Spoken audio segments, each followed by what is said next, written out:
Bonjour à toutes et tous, soyez les bienvenus pour cette nouvelle émission de Backstage.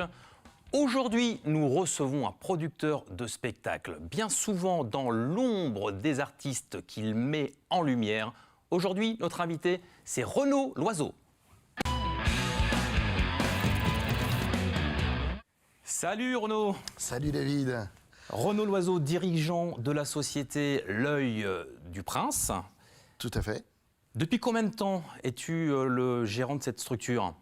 Ça va faire 11 ans. Elle a été créée en 2009. 11 ans déjà. Bon, nous ne pouvons faire fi de l'actualité. Comment ça se passe pour un producteur de spectacle avec une période covidesque ? Ah mais c'est la fête. C'est la fête, hein ? Oh, bah ouais. Tout va très bien.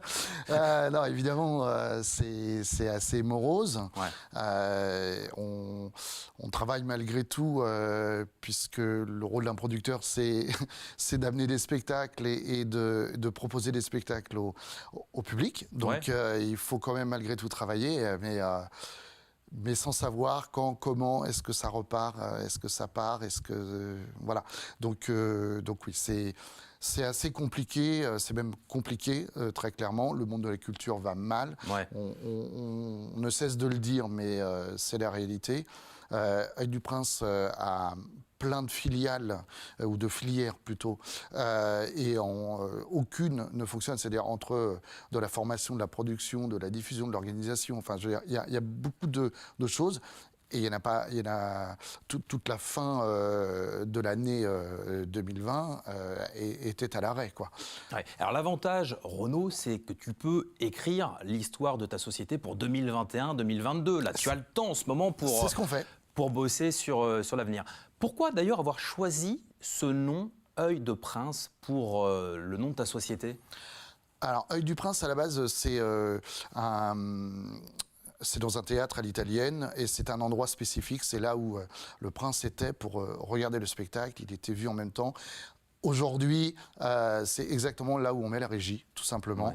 Ouais. Et comme on se sent plutôt créateur, on aime être au milieu du spectateur pour savoir et deviner ce qu'il a envie de voir, savoir ce qu'on veut lui proposer. Et donc voilà. Tu as un métier plutôt rare, plutôt méconnu, Renaud, puisque tu es producteur de spectacle. En quelques mots, quel est le rôle d'un producteur de spectacle ? Le rôle, en fait, justement, dans ces moments assez moroses et tout, moi, j'aime bien dire que je suis une sorte de créateur d'enthousiasme. Ouais. Et je trouve que c'est encore plus vrai aujourd'hui qu'avant.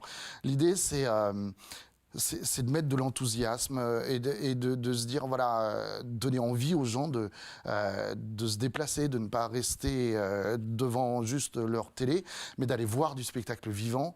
Je suis sur le rire, particulièrement, la comédie, l'humour, pour justement cette chose enthousiasmante qui est d'aller voir un spectacle divertissant et en ressortir ému par le rire ou même aussi des fois une émotion pure, simple. Et se marrer, passer un bon temps. Tu fais une différence entre producteur de culture et producteur de spectacle parce que sur ton site tu communiques en étant donc producteur de culture. Il y a une différence selon toi entre les deux ? C'est que culture est plus générale. Ouais. Et pourtant, tu fais que de l'humour aujourd'hui. Oui, mais pas forcément que du spectacle. C'est-à-dire, pour moi, faire de la formation, c'est produire de la culture. Et du Prince fait de la formation. Parler de santé dans les collèges via le théâtre, et parce qu'on est en partenariat avec la Ligue contre le cancer, c'est également produire de la culture. Voilà. C'est pour ça que le mot culture est plus général et je voulais pas juste être producteur de spectacle, organiser des événements, croire dans des artistes que personne ne connaît, voilà, c'est tout ça. Tu es plutôt spécialisé dans l'humour, je le disais au préalable. Est-ce que demain, tu pourrais produire une star du rock, par exemple, comme Gaume, qu'on a reçu il n'y a pas très longtemps, je pense à lui, mais il y en a tellement d'autres. Est-ce que tu pourrais le faire, ça, produire de la musique aussi ? Produire de la musique, c'est pas impossible. Je l'ai même un petit peu fait par moment. C'est quand même pas le même métier. Et puis, il y a beaucoup de... d'entreprises et de sociétés qui existent déjà, même en Vendée, des associations qui travaillent super bien qui le font très sur bien. la musique. Alors, moi, l'accès à la musique, je vais l'avoir par des événements qu'on va organiser et qui vont mettre en lumière je vais prendre des concerts, je vais acheter des concerts pour les mettre face au public. Mais avoir vraiment pour l'instant dans ma mallette de la production musicale, peut-être des comédies musicales, peut-être des choses comme ça en lien avec la musique, mais en tout cas pas pour le moment. Ton métier t'amène forcément à rencontrer beaucoup de personnes. Est-ce que tu peux nous donner quelques coups de cœur que tu as eus depuis le début de ta carrière ? Des coups de cœur, oui, c'est vrai que le rôle de producteur étant d'être une sorte d'entremetteur entre le public et les artistes. Quand j'ai un coup de cœur vis-à-vis d'un artiste, je veux absolument que le public les rencontre. Ça a été le cas avec quelqu'un comme Fabien Olicard, par exemple, qui est un magicien mentaliste. C'est pas compliqué, il est venu 5 fois en Vendée et aux 5 fois, c'était moi qui l'ai fait venir et toujours avec de plus en plus de monde. T'es son producteur exclusif aujourd'hui ? Non, pas du tout. Mais justement, c'est pour montrer un peu le rôle de producteur, entremetteur entre le public et l'artiste. Et je crois c'est lui qui avait mentionné ce mot d'entremetteur. C'est ça, c'est le rôle fondamental du producteur, voilà, c'est ce lien, créer ce lien. En producteur exclusif, il y a Clément Lanoux. Belle rencontre aussi pour toi. Qu'on connaît, mais bien sûr. C'est l'une des plus belles de ta carrière ? C'est une des plus fortes. C'est une des plus fortes, des plus constantes. Ça fait plus de 10 ans qu'on travaille ensemble. Il a mis les pieds à la radio et sur scène grâce à moi. Et il n'a surtout jamais oublié cela. Et ça, c'est important, de ne pas oublier d'où on vient, être reconnaissant par rapport à celui ou celle qui nous a fait dans la carrière. Ils seront de ces spectacles à venir, le Tour de Prince dont tu vas nous parler, Renaud ?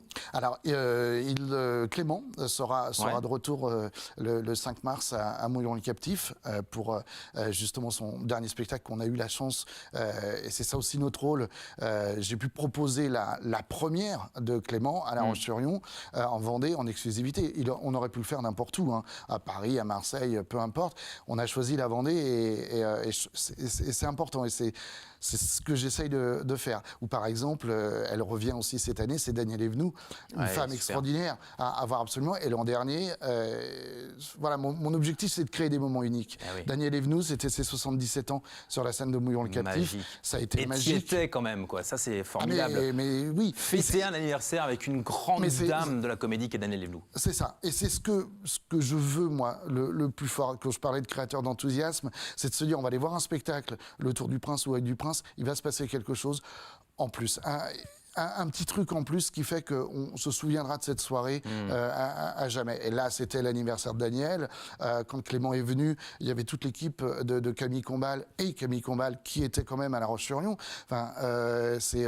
C'était énorme. C'était encore une super soirée. Et des soirées comme ça, on en a passé plein en 2019, un petit peu en 2020, et on espère en passer plein d'autres en 2021. Que des grands noms quand même que tu nous cites. Et c'est vrai que c'est un peu ta patte, c'est-à-dire la possibilité, grâce à ton expérience, grâce aussi à ton réseau, d'avoir tous ces grands noms d'artistes qui viennent pour notre plus grand bonheur, nous Vendéens, dans les différentes communes où nous pouvons nous trouver. Qu'est-ce qu'elle a de différente, cette 5e saison du Tour de Prince, là ? Eh bien, elle a de différent que ce sera plus une saison. C'est-à-dire, comme disait ma grand-mère, il n'y a plus de saison. Voilà, je l'ai enlevé. Donc en fait, à partir des premiers spectacles là, qui auront lieu le 20 février pour la première, eh bien, on ne va pas mettre de limite d'âge. C'est au fur et à mesure. Donc j'invite vraiment les spectateurs à être énormément sur les réseaux sociaux, sur le site internet de du Prince. C'est-à-dire que régulièrement, on va installer de nouveaux spectacles et on ne va pas attendre une date spécifique pour sortir la programmation. C'est-à-dire qu'on va le faire au quotidien et je suis sûr que demain, le 13 ou le 14 janvier, eh bien, il y aura déjà un ou deux spectacles de programme en plus, peut-être en décembre, 2021. Et Et on va essayer de faire ça. C'est-à-dire enlever cette étiquette de saison. La billetterie est ouverte, ça y est, c'est La démarré billetterie est pour ouverte l'ensemble des salles. Depuis un moment, pour tous les spectacles. Oui. Beaucoup de partenariats avec des communes aussi pour. C'est impossible de faire ça sans nos collaborateurs.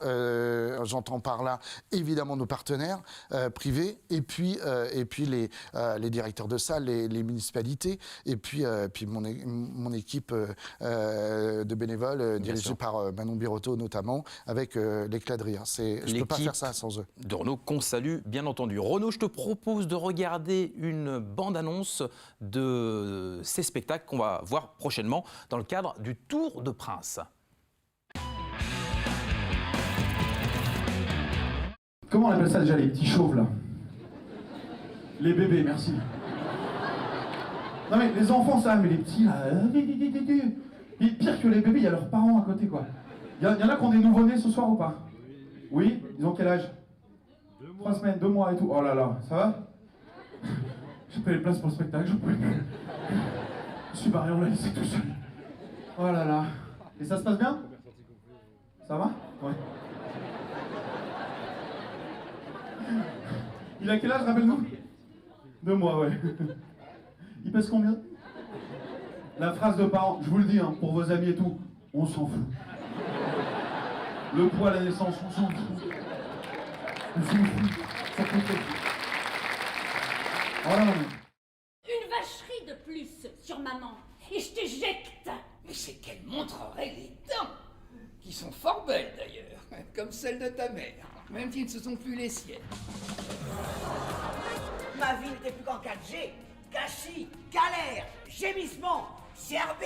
On aurait eu la 5G, on rajoutait grognasse. Oh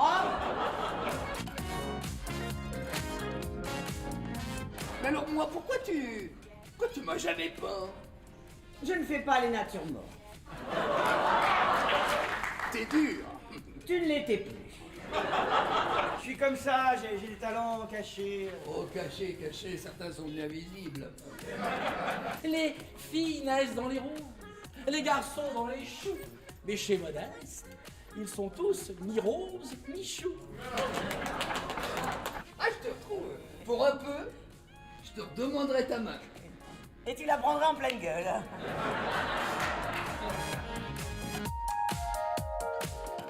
Le 27 février à Longeville pour la pièce de théâtre Une chance insolente, franchement, ça donne envie. Et puis évidemment Clément qu'on retrouve actuellement sur la radio, sur Virgin et prochainement sur les planches avec les dates qu'on pourra voir sur le site internet qui va s'afficher.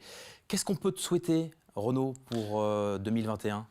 De la force pour enthousiasmer tout ce petit monde et pour avoir de magnifiques rencontres comme on a eu. Je pense par exemple à Florent Père qui vient quand même à Longeville-sur-Mer le 21 mars ou une Valérie Damido le 19 mars à Mouillon. Voilà, c'est plein de moments à partager avec le public et avec les artistes qui sont ouverts à ça. Qui sont ouverts à ça, qui aiment les échanges, qui aiment le partage, de grands noms d'artistes, des artistes reconnus. Et en tout cas, merci de nous avoir présenté le Tour de Prince. Merci d'avoir accepté notre invitation, Renaud. Et merci à vous. Les programmes de TV Vendée continuent. En attendant de nous retrouver pour un nouvel épisode de Backstage, évidemment, surtout plus que jamais, prenez soin de vous, prenez soin des autres. À bientôt. Salut!